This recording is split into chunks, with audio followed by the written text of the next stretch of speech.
Doctor Sunita तांदुलवाडकर को 63वीं फांसी अध्यक्ष नियुक्त किया। भारत में महिला स्वास्थ्य सेवा में बदलाव के लिए साहसिक दृष्टिकोण का अनावरण किया।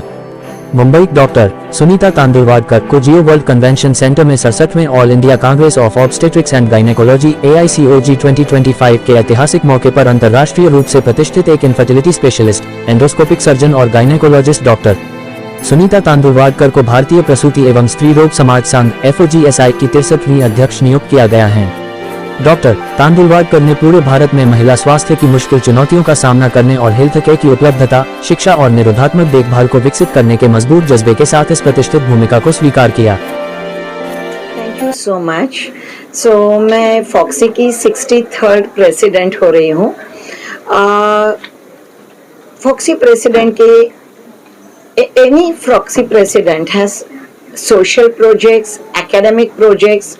सोशल प्रोजेक्ट्स हम क्या करते हैं, गर्भवती महिला, एडोलेसेंट गर्ल या माताएं, इनके लिए बहुत कुछ काम करते हैं।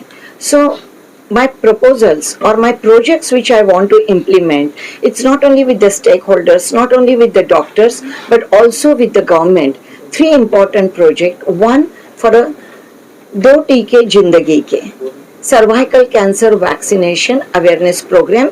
This is very important because the only cancer which has a maximum, second most common cause of a death in India for a woman, and also against which the vaccine is available. So cervical cancer vaccination, 2 टीके जिंदगी के. My second project is Sampurna. Sampurna यानी स्वस्थ जन्म अभियान. The lady need to be संपूर्ण. संपूर्ण यानी उसका बॉडी वेट, उसका ब्लड प्रेशर, उसका हीमोग्लोबिन, उसका न्यूट्रिशन, उसके शुगर वैल्यूज, थायराइड वैल्यूज ये नॉर्मल होने चाहिए। वो एक संपूर्ण औरत होनी चाहिए before she plans the pregnancy. Pregnancy has to be pre planned. 3 months pre-conceptional folic acid is mandatory. Nutrition before the pregnancy, during the pregnancy and during lactation period, all is very important. So ये मेरा संपूर्ण is a स्वस्थ जन्म अभियान, pre-conceptional care to optimize maternal and neonatal care. हम हमेशा एक healthy baby in hands of healthy mother देना चाहते हैं, तो वो कैसे possible होगा is only when you are संपूर्ण. And my third project is know your number. Every woman in India, maybe the girl from 10 age group till the 70-80 age group, they should know 4 numbers. 1 hemoglobin, 1 blood pressure, blood sugar and their weight. अगर कोई भी औरत ने ये 4 number जिंदगी में normal range में रखे तो उनको, ये हम जो क्रॉनिक डिसीजेस बोलते हैं, बीमारियां, blood pressure, blood sugar, joint problems, obesity related problem कभी नहीं होगी। 70 के एज में क्या, 80 के एज में भी वो दौड़ती रहेगी। सो every woman in India should know your number. Do you know your number? I'm meeting her. Do you know your number? Yes. And are they in a normal range? Trying to get in normal range. Thank you. So this is the conversation any 2 औरतें India में मिलती है, girls मिलती है, grand mother के साथ मिलती है कि तुझं नंबर नीट आहे ना आणि तुझं हिमोग्लोबिन कसं आहे. So it's very important to know your number. Let's make abhiyan in India. Everyone talks. Do you know your numbers? And if no, is it normal?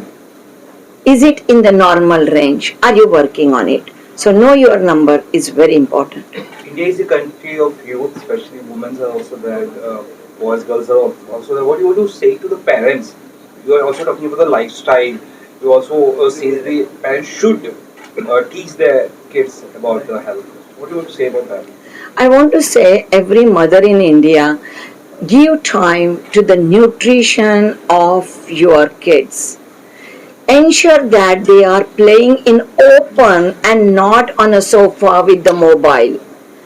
Very important, diet, exercise and maintaining healthy weight and a sound sleep of 8 hours in all young generation. If we want them to be very healthy in their 50s and 60s, you need to take care of your kids at this. Give them right education about the health. Explain them health is wealth. Those talking about school में भी इस चीजें को निश्चित करना चाहिए. See, it will be- So that- schools and colleges में भी ये इनिशिएटिव मैं इसलिए करना चाहती हूँ कि बहुत बार अपने बच्चे अपने पेरेंट्स का नहीं सुनते, बट स्कूल में टीचर के साथ, डॉक्टर्स जाके या गवर्नमेंट के साथ ये इम्प्लीमेंट होता है तो one they will be educated. और तुम आज के यंग जनरेशन को एजुकेट कर रहे हो, वो घर जाके अपने बड़ी बहन, अपनी आंट, अपनी माँ, अपनी ग्रैंड मदर, अपनी बुआ, ये सबको हेल्दी रखेगी. Thank you.